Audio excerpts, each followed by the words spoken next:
الله ربي والإسلام ديني ومحمدا رسول الله. Sama bahasa kalam, ilmu kuda, iroda dan hayat itu, ini yang dikatakan sifat Allah. Apa kata Allah? Wa sifati la ghairi, sifatku itu tiada lain adalah aku, kata Allah. Kalaulah sifatku itu tiada lain adalah aku, maka Nur Muhammad sebagai sifat Allah tempat memandang akan nyatanya rahasia diri zat itu semata-mata. Jadi Nur Muhammad itu tempat memandang nyatanya sifat Allah itu tiada lain nyatanya diri zat Allah itu. Ini yang Allah katakan, wa fi anfusikum afala tubsirun. Pada dirimu, kenapa tidak kamu pikirkan, kata Allah. Aku ini sudah wujud, aku ini sudah nyata. Terus, aku sudah wujud, aku sudah nyata menjadi rahasia dirimu, kata Allah. Kalau Allah sudah menjelaskan dia telah wujud, dia telah nyata menjadi rahasia diri kita, maka disitulah kita wajib kita ini ikro ke dalam diri. Wajib kita ini menyilau ke dalam diri. Wajib kita ini menyentar ke dalam diri. Siapa yang mau menyilau, menyentar ke dalam diri, insya Allah dia akan mampu mengenal Allah yang benar-benar telah menjadi rahasia dirinya. Ini yang dikatakan oleh Nabi, man talabal maula bi ghairi nafsin faqad dolalan ba'idah. Barang siapa ingin mencari Tuhan keluar daripada dirinya, bertapa-tapa dia ke gunung, ke hutan dan ke gua, faqad dolalan ba'idah, maka sungguh ia telah berada pada kesesatan yang sangat jauh. Untuk mencari dan menemui Tuhan, cari dan temuilah Tuhan itu ke dalam diri, Bapak Ibu. Ini yang dikatakan oleh orang-orang arif billah, orang-orang tua kita yang kasab, baca alam pada diri, baca diri di dalam diri. Di dalam diri ada diri, dalam diri ada rahasia diri. Di dalam rahasia diri itulah aku wujud berdiri dengan sendirinya, kata Allah. Tidak ada yang lain lagi. Makanya Allah katakan, kullu syai'in halikun. Nih.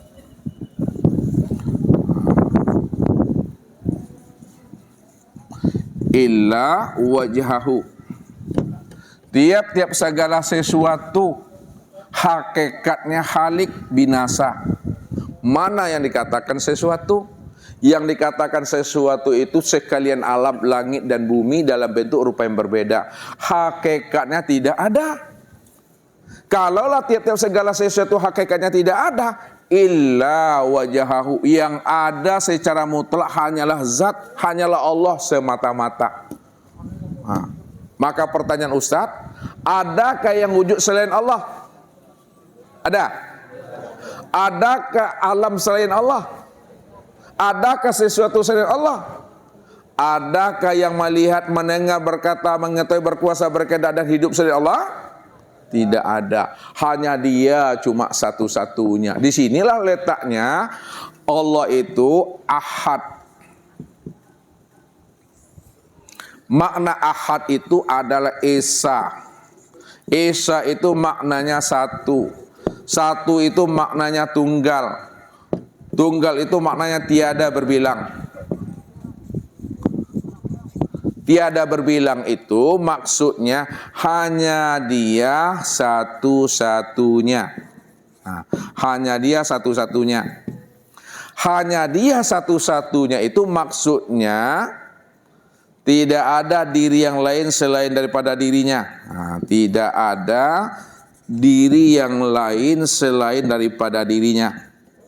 Nah, kalau tidak ada diri yang lain selain daripada dirinya, hanya dialah yang wujud secara mutlak. Kalau hanya dia yang wujud secara mutlak, alam tidak ada, sesuatu tidak ada. Pertanyaan Ustadz, alam dan sesuatu serta diri Bapak Ibu itu apa bagi Allah? Hah? Alam dan sesuatu itu apa bagi Allah? Kalau alam dan sesuatu tidak ada, lalu alam dan sesuatu itu apa bagi Allah Bapak Ibu? Hah? Nah, lihat secara bahasa syariat. Nah nih, lihat secara bahasa syariat nih. Alam dan sesuatu itu disebut namanya makhluk. Alam, segala sesuatu itu disebut namanya makhluk. Atau disebut namanya sesuatu atau ciptaan. Nah, atau namanya hamba. Atau disebut namanya insan. Hamba, insan, makhluk, sesuatu itu secara bahasa syariat. Nah sekarang, apapun sebutannya, hamba, insan, makhluk, ciptaan itu kalau digunakan bahasa thorikat. Nah, kalau digunakan bahasa thorikat, alam, sesuatu, makhluk dan hamba, ini yang disebut namanya mir'atillah, cermin Allah. Nah, cermin Allah. Tempat memandang wujud nyatanya kezahiran Allah Bapak Ibu. Alam ini, diri Bapak Ibu itu cermin untuk memandang adanya diri Allah tuh. Karena dia cuma yang ada. Nah, sekarang bagaimana pula dengan bahasa hakikat? Dengan bahasa hakikat, alam dan sesuatu, hamba dan insan itu disebut namanya wujudullah. Atau disebut ainullah, atau disebut hakikatullah. Wujud Allah, atau nyatanya Allah, atau hakikatnya Allah. Atau juga disebut tajaliyatillah, kenyataan Allah. Ya. Sedangkan dalam bahasa ma'rifat, disampaikan bahasa ma'rifat, alam dan sesuatu diri Bapak Ibu itu disebut tiada lain adalah Allah. Tiada lain Allah. Apa maknanya tiada lain adalah Allah? Berasal dari diri yang sama. Contoh, lihat. Ustadz katakan bahwa diri kita ini hanyalah setetes dari sebuah lautan saja. Buktinya, ya, ketika ini lautan Bapak Ibu, ini lautan ya. Nah, lalu kita ambil gelas atau botol yang kosong, ini botol kosong, ini lautan. Karena ini adalah lautan dan ini botol yang kosong, Ustadz ambil airnya nih. Ini penuh. Pertanyaannya, samakah air yang di dalam botol ini dengan air yang di lautan ini? Sama. Apa sebabnya sama? Karena diambil dari sumber yang sama. Ya kan? Kalaulah air yang di dalam botol ini sama dengan air yang di lautan ini, karena diambil dari sumber yang sama, pertanyaannya, air yang di dalam botol ini, apa sebutannya, apa namanya bagi air yang ada di lautan ini? Air yang ada dalam botol ini, apa sebutannya, apa namanya bagi air yang ada dalam lautan ini? Bahagian dari lautan. Kalaulah air yang di dalam botol ini adalah bahagian daripada lautan itu, maka air yang di dalam botol ini, inilah sebenarnya yang lautan itu. Makna yang sebenarnya bagaimana? Nah, lihat, lautan itu ada batasannya, ada tepinya kan? Sekarang apa makna kias ini? Allah itu kita umpamakan, nah ini Ustaz minta maaf nih, walaupun Allah tak boleh dicontohkan, tapi kita menghantarkan paham. Ya, Allah itu adalah ibarat lautan yang tidak ada tepinya, yang tidak ada batasannya. Kalaulah Allah itu adalah lautan yang tidak ada batasan dan tepinya, maka alam dan diri Bapak Ibu itu, itulah yang dikatakan setetes dari sebuah lautan itu. Maknanya alam dan diri kita ini bahagian daripada nyatanya akan diri Allah itu yang sesungguhnya. Apa sebabnya bahwa alam dan diri Bapak Ibu itu adalah bahagian nyatanya akan diri Allah? Karena dia cuma yang ada secara tunggal, secara ahad nih nurnya. Dia cuma yang ada. Kalaulah dia cuma yang ada, tunggal, maka nur inilah yang dikatakan setetes dari sebuah lautan itu. Nur ini yang dikatakan namanya makhluk Allah. Ini bahasa syariatnya tadi.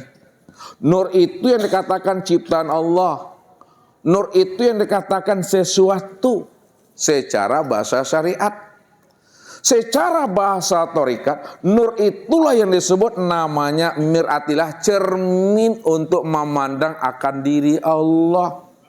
Secara makna hakikat, nur itu yang disebut tajaliyatilah, kenyataan diri Allah. Nur itu yang dikatakan bahagian diri Allah. Bahagian, kenyataan, copy paste, duplikat, serpian, cerminan, terserah Bapak Ibu, yang penting paham. Kalau tak paham pun ngerti, tidak apa-apa. Ya, tidak paham ngerti pun tidak apa-apa. Tidak juga mengerti, yang penting yakin. Itu aja tuh. Tidak juga yakin, jangan ragu dengan ustaz, itu aja lah kuncinya. Tuh. Kalaulah nur itu adalah ainullah, tajalinya Allah secara bahasa hakikat, lalu dengan bahasa marifat, siapa nur itu? Nur itu tiada lain adalah diriku, kata Allah tuh. Akulah wujud bayang-bayang itu. Nur itu bayang-bayangku, akulah wujud bayang-bayang itu. Nah, dalam bahasa kaji, lihat, nur ini yang disebut namanya sifat tadi. Nah, tuh. Sedangkan yang kosong, yang Tuhan itu duduknya di zat. Maka zat dengan sifat tak boleh dipisah ceraikan. Sifat dengan zat tidak boleh dipisah ceraikan. Untuk melihat zat, lihatnya kepada sifat. Untuk melihat zat, lihatnya kepada sifat. Kenapa untuk melihat zat, lihatnya kepada sifat? Karena sifat inilah kenyataan untuk memandang zat. Kalaulah sifat ini tempat memandang nyatanya zat, baru dipatrikan ke dalam hati, sifat inilah sebenar-benarnya zat itu. Atau dengan bahasa lain begini, agak tinggi channel dikit. Mana yang dikatakan sifat, mana yang disebut sifat? Lihat. Yang disebut dengan sifat adalah zat yang disifati. Ini pelan-pelan saya sampaikan. Yang dikatakan sifat adalah zat yang disifati. Kalaulah yang dikatakan sifat adalah zat yang disifati, patrikan ke dalam hati, maka sifat itulah sebenar-benarnya zat itu, Bapak Ibu. Kalau Bapak Ibu udah paham, naikkan ke atas sedikit. Zat ini siapa namanya? Allah. Sifat ini siapa namanya? Muhammad. Bapak Ibu akan jawab, Ustaz mau bertanya. Untuk memandang Allah, untuk menyaksikan Allah, memandang dan menyaksikannya kemana? Memandang dan menyaksikan Allah itu kemana?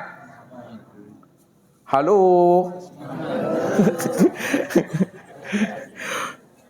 Untuk memandang Allah, menyaksikannya kepada Muhammad. Ini Muhammad. Pertanyaan yang kedua. Apa sebabnya untuk memandang Allah, menyaksikannya kepada Muhammad? Siapa Muhammad ini? Muhammad inilah yang disebut kenyataan Allah. Muhammad inilah cermin untuk memandang diri Allah. Paham Bapak Ibu betul? Kalaulah Muhammad ini adalah cermin Allah, tempat memandang diri Allah, baru patrikan. Bahasa patri ngerti nggak bahasa patri itu? Diitikot, dijazamkan. Kalaulah Muhammad ini tempat memandang nyatanya akan wujud diri Allah, patrikan ke dalam hati, maka Muhammad ini yang sebenar-benarnya wujudullah itu, nyatanya Allah. Itu maknanya. Allah dengan Muhammad itu Esa. Sebutannya saja yang dua, namun hakikat yang disebut satu juga. Contoh, saya mau ajak Bapak Ibu berpikir lagi. Antara, ini zohir dengan yang batin. Antara zohir dengan yang batin, nih zohir batin, yang sebenar ada yang mana? Yang zohir atau yang batin? Batin atau zohir? Zohir atau batin?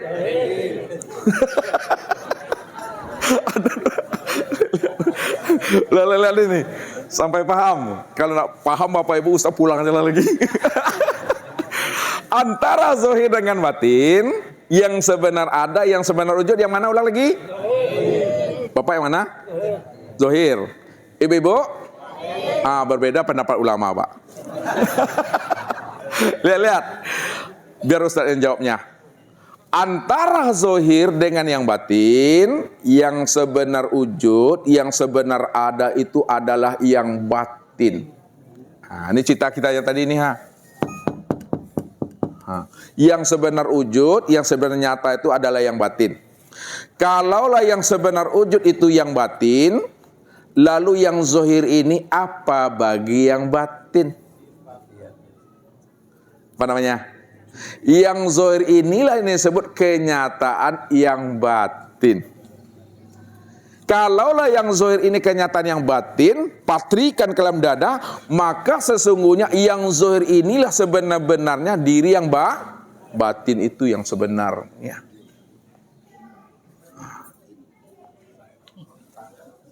Allah dan Muhammad.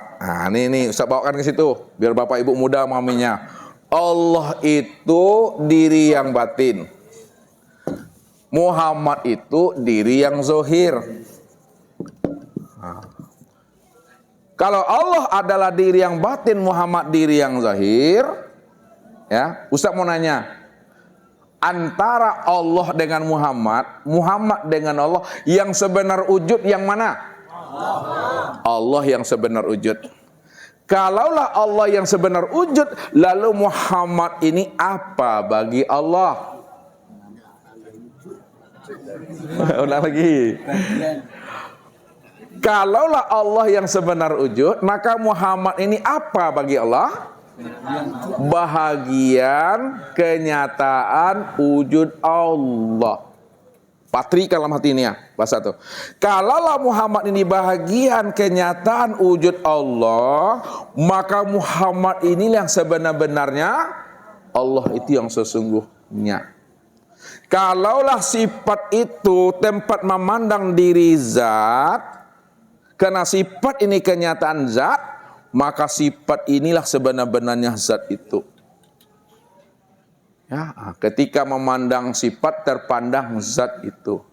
Tapi kenapa manusia ini sulit bagi dirinya memandang dan melihat Allah? Lihat. Bapak Ibu sulit memandang diri Allah, itu selalu Bapak Ibu tertipu memandang bentuk dan rupa. Contoh. Kaca Bapak Ibu, ini kaca. Kaca. Ya, dari kaca itu terzahir dia wujudnya menjadi gelas. Gelas saja. Ketika kaca ini sudah menjadi gelas, sulit bagi seseorang memandang kaca pada gelas. Padahal gelas inilah bentuk rupa kaca yang sebenarnya. Itu artinya, kalaulah gelas ini bentuk rupa kaca yang sebenarnya, pada saat Bapak Ibu memandang gelas yang nampak apa? Gelas. Yang nampak itu gelas. Tapi ada enggak anak kita ketika dia memandang gelas tak nampak dia kaca? Ada. Kenapa? Karena anak kita selalu tertipu memandang bentuk gelas. Lalu bagaimana cara Bapak Ibu mengajari anak supaya dia bisa memandang kaca pada gelas? Diapakan gelas itu Bapak Ibu? Dipecahkan gelasnya. Ketika gelasnya pecah, udah hilang bentuknya, udah hancur wajah bentuknya tuh sehancur-hancurnya, barulah anak kita itu tahu dia itulah yang kaca sebenarnya. Baru dia nampak kaca. Baru dia terlihat kaca setelah bentuk gelasnya tidak ada lagi. Bentuk gelasnya udah hancur. Sekarang kiasnya kemana? Kenapa manusia ini sulit untuk memandang akan nyatanya diri Allah? Karena manusia itu selalu tertipu memandang bentuk dan rupa. Lalu bagaimana cara kita mengajarkan kepada anak kita, kepada bapak ibu, kawan kita yang tidak mampu memandang Allah? Caranya, bagaimana supaya teman dan sahabat kita mampu memandang Allah, maka diapakan kita tuh? Kalau gelas diapakan? Kalau manusia? Pecah. Ya, benar salahnya. Ya, benar salahnya. Kalau pada gelas dipecahkan. Kalau pada manusia jangan dipecahkan bahasanya. Kalau pada manusia bahasanya yang bagus apa? Dalam bahasa tauhid apa? Difanakan. Nah, pada manusia itu bahasa tauhidnya fanakan, hapuskan. Hapuskan wujudnya, leburkan sifatnya. Kalaulah wujud dan sifatnya manusia itu udah hancur, udah lebur, udah fana, maka nyatalah wujud dan sifat Allah itu nyata senyata-nyatanya. Itu dalam pandangan hati cara memandangnya. Nah, lihat cara memandangnya. Hapuskan sekalian alam dan lenyapkan sekalian diri dalam pandangan hati. Kalau sudah hapus sekalian alam dan lenyap sekalian diri dalam pandangan hati, maka nyatakanlah Allah yang wujud sebenar-benarnya pada sekalian alam dan pada sekalian diri. Itu caranya memfanakan itu. Apanya yang difanakan? Wujudnya. Fanakan sifatnya. Nih. Fanakan wujud. Nah, wujud. Ya, sifatnya sama, basar, kalam, ilmu, kudarat, iradat, dan hayat. Nah, caranya gimana? Lihat cara memfanakannya. Fanakan wujud kita ke dalam wujudnya Allah, maka nyatalah Allah yang wujud secara mutlak. Fanakan sifat kita, samaknya kita ke dalam samaknya Allah, maka nyatalah Allah itu yang mendengar. Fanakalah hayat kita ke dalam hayatnya Allah, maka nyatalah Allah itu yang hayat sebenarnya. Disitulah kita tahu bahwa diri kita di hadapan Allah la haula. Nah, itu dia. La haula wala quwata illa billah. Nah, apa artinya ini? Tidak ada daya dan upaya melainkan hanya Allah. Pertanyaan Ustadz. Nah, Bapak Ibu ngomong nih, ngerti enggak ini orangnya nih? Lihat. Ketika Bapak Ibu mengatakan la haula wala quwata illa billah, pertanyaan Ustadz, mana yang dikatakan la haula wala quwata pada diri Bapak Ibu itu yang mana dia?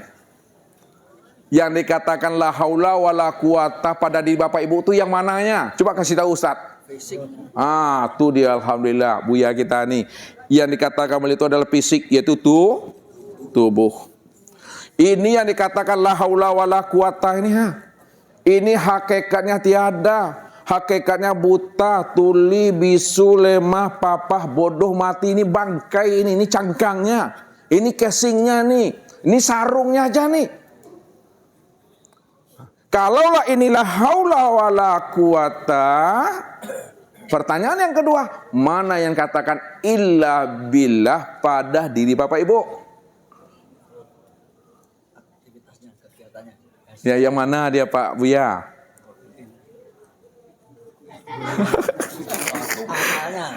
Yang mana? Asailah.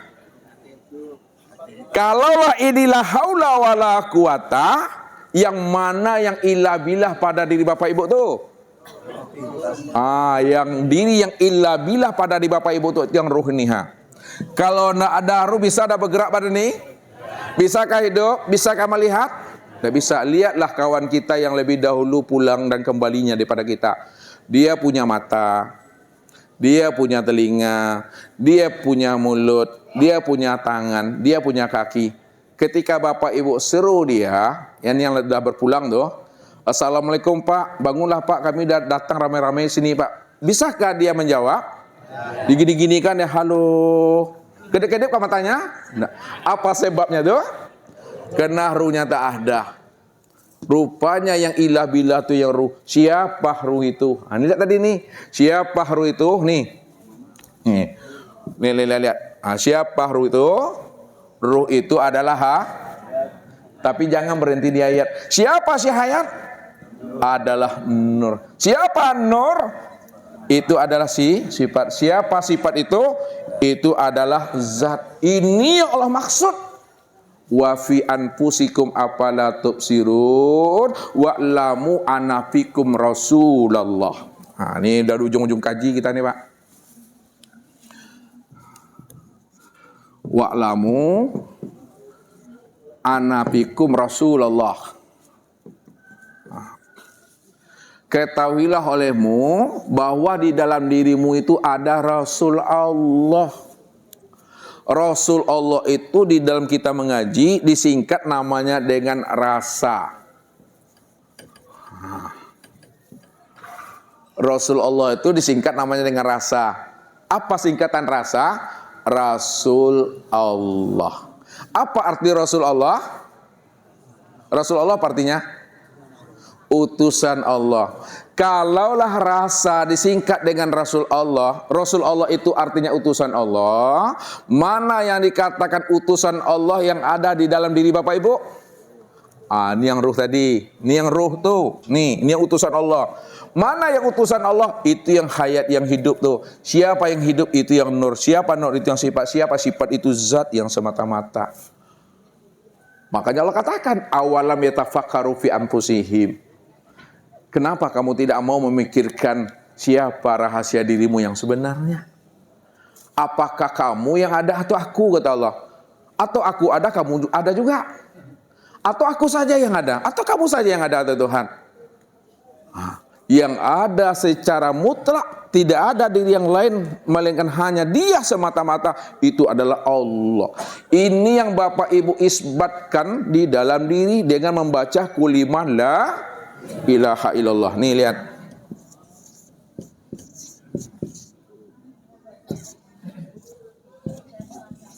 Nah, la ilaha illallah.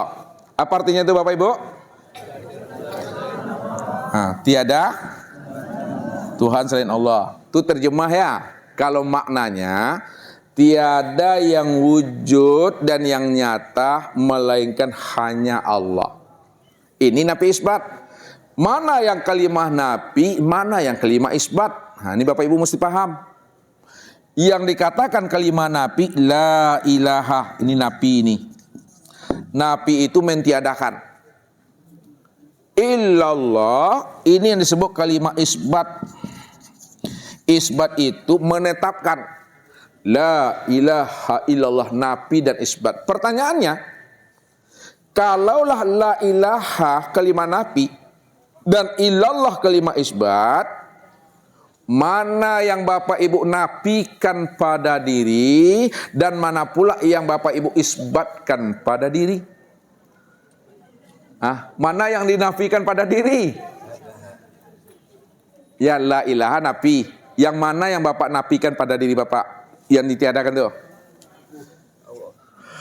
Dinafikan, belum isbat lagi. Yang dinafikan pada diri Bapak Ibu itu adalah yang dinafikan nih, lihat. Yang dinafikan itu adalah tubuh dan nyawa tuh. Itu yang dinafikan. Tidak ada yang wujud, tidak ada yang nyata pada tubuh dan ruhku. Kalau lebih detailnya, tidak ada yang wujud dan yang nyata pada tubuhku yang terdiri daripada kulit, daging, urat, tulang, limpa, hati, jantung, rabu, empedu, buah punggung, ruh dan sirku. Nafikan itu. Illallah, melainkan hanya Allah yang wujud pada tubuhku, kulit, daging, urat, tulang, limpa, hati, jantung, rabu, empedu, buah punggung, ruh dan sirku. Hanya Allah semata-mata. Akui diri kita nggak pernah ada di hadapan Allah. Allah sajalah yang ada. Ketika Bapak Ibu sudah mengakui dan menyatakan Allah saja yang wujud, ketika itu apa kata Nabi?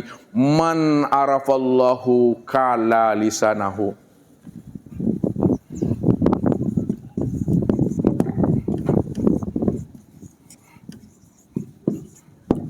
Siapa yang telah mengenal Allah, Allah itu yang wujud, Allah itu yang sama, basar, kalam, ilmu, qudrat, iradat dan hayat. Dia yang awal, dia yang akhir, dia yang zahir, dia yang batin, dia segala-galanya dia.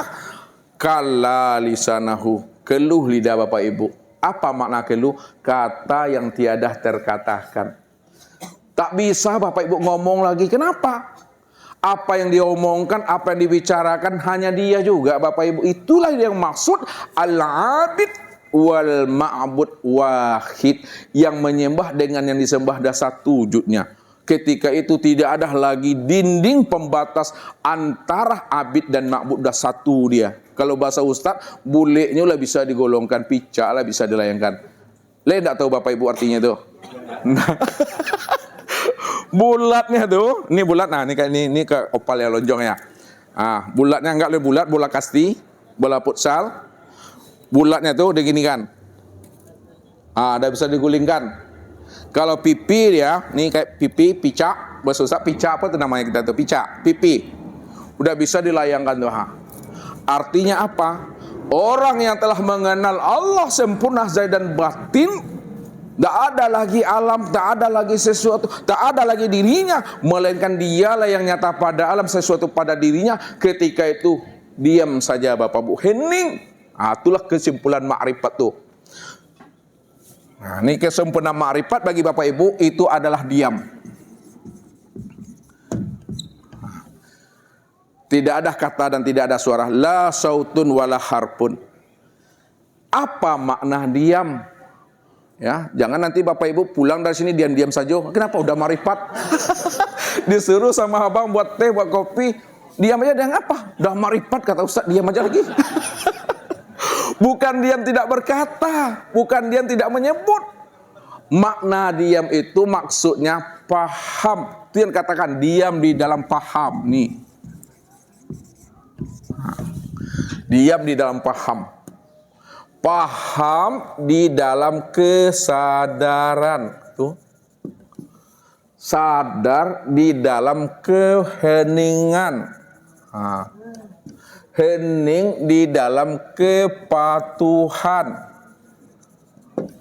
Patuh di dalam iman. Itulah kuncinya itu. Ya, cukup dipahami, dirasakan dan diimani saja Bapak Ibu. Bahwa dia cuma yang wujud, dia cuma yang ada. Pertanyaannya, kalau dia yang wujud, dia yang ada, sudahkah Bapak Ibu melihat dan menyaksikan Allah? Ah, ya butuh sange ya mah. Capek aku nih. Tapi dia cuma yang ada, enggak juga lagi. Ayo rabab yang kau nyampen kau mah. Lihat. Ini melatihnya perlahan Bapak Ibu. Ustadz orangnya penyabar memangnya. Tapi sekali-sekali bangi juga. Bangi dalam kebaikan. Nah, lihat. Ustadz mau nanya lah langsung sama ibu-ibu dulu. Ibu-ibu jujur ya, jangan sampai ada dusta di antara kita. Pertanyaannya, adakah yang wujud selain Allah? Berarti siapa yang ada? Allah yang ada kan? Kalau Allah cuma yang ada, pertanyaannya lagi, adakah diri selain Allah? Siapa yang ada? Diri Allah yang ada kan? Udah terang atau belum? Udah? Nah, kalau udah, sadaqallahul azim. Kan udah tuh, udah ada lagi. Itulah tuh pahamnya. Jadi kalau Bapak Ibu sudah kenal Allah zahir dan batin, sudah terang Allah, sudah jelas Allah, jangan dijelas-jelaskan juga lagi. Kalau dijelaskan makin tak jelas lagi maknanya, makin kabur maknanya. Sebab apa? Lain yang ditunjuk, lain pula nanti yang disebut. Ustaz mau nanya, ini apa namanya Bapak Ibu? Ini kursi kan? Yang ini kursi nih. Ini, Ustaz minta kursi, yang ditunjuk apa nih? Itu lain pula. Jadi kalau sudah paham, sudah jelas, jangan ditunjuk-tunjuk, jangan disebut-sebut, jangan ditanya-tanya juga lagi. Contoh, kita sudah berada di aula nih, di haul nih, aula. Lalu Bapak Ibu tanya, Ustaz, yang mana yang aula tuh, Ustaz, haul itu tempat kita istighosa, Ustaz? Pasti nanti tertunjuk tembok nih, tertunjuk dinding, tertunjuk ini. Kalau sudah paham cukup diam saja dan dimengerti.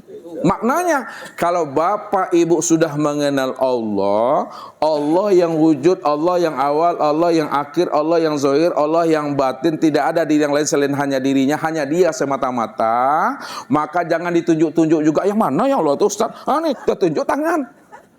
Cukup dipahami Bapak Ibu, itulah orang yang telah mati. Orang yang telah mati. Orang yang mati itu bisa tidak melihat lagi? Bisa tidak bicara? Tidak bisa. Ya, enggak bisa lagi Bapak Ibu. Itulah kesempurnaannya. Cukup paham dan disadari. Kesimpulannya, kesimpulan kaji. Siapa yang telah tiada, lihat. Siapa yang telah tiada, maka kesempurnaan tiada itu adalah wujud. Ya, kesempurnaan tiada itu wujud. Kesempurnaan tuli itu adalah mendengar. Kesempurnaan buta adalah melihat. Kesempurnaan bodoh adalah mengetahui. Kesempurnaan mati adalah Kalaulah kesempurnaan tiada adalah ada, kesempurnaan mati adalah hidup. Pertanyaannya, siapa yang sebenarnya ada dan yang hidup? Adalah Allah. Itulah maksudnya Allah katakan, innal abdi iza ahbabtuhu qataltuhu fa iza qataltuhu wa ana diyatahu. Hambaku, apabila dirinya telah aku bunuh, dirinya telah aku hapuskan, dirinya telah aku hancurkan sehancur-hancurnya, tak ada lagi dirinya merasa ada, tak ada lagi dirinya merasa hidup. Wa ana dia tahu, akulah pengganti daripada dirinya. Kalau aku pengganti dirinya, akulah yang melihat tuh, aku yang mendengar, aku yang berkata, aku yang bergerak, aku yang berjalan tuh, aku di dalam keakuan aku itu. Makanya Allah beraku-aku di dalam akunya Bapak Ibu. Paham Bapak Ibu tuh? Itulah, udah capek aku Mungkin itu saja Bapak Ibu kesimpulannya ya. Jadi alhamdulillah, mudah-mudahan Allah berikan Bapak Ibu anugerah pemahaman, sehingga dengan pemahaman itu kita sudah mengenal akan Allah sebelum kita mati. Jadi ketika itu Bapak Ibu, sebenarnya Bapak Ibu telah kembali tapi belum pulang. Kembalinya sudah, maksudnya kembali apa? Kembali sudah mengenal akan hakikat sejati diri. Pulangnya belum sampai masanya. Kalau udah datang ajal Bapak Ibu kok matilah lah.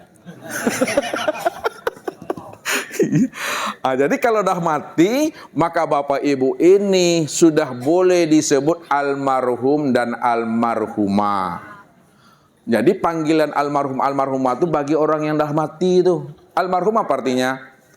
Yang dirahmati. Jadi orang yang mati disebut almarhum dan almarhumah. Almarhum bagi bapak-bapak, almarhumah bagi ibu-ibu. Yang sudah mati kesadaran dirinya, yang ada hanya kesadaran Allah. Jadi hidupkan kesadaran Allah selalu pada diri, sehingga kita sudah memahami. Itulah orang yang sampai, orang yang telah sampai, tidak ada lagi batas antara dirinya dengan Tuhan. Hanya dia semata-mata. Maka sepanjang hidup kita sudah beramal ma'rifat, sudah beramal daimun Bapak Ibu. Itu saja, sekarang kita lanjutkan dengan muzakarah. Billahi taufiq wal hidayah. Wassalamualaikum warahmatullahi wabarakatuh. Allahu Rabbi wal Islamu dini wa Muhammadan Rasulullah.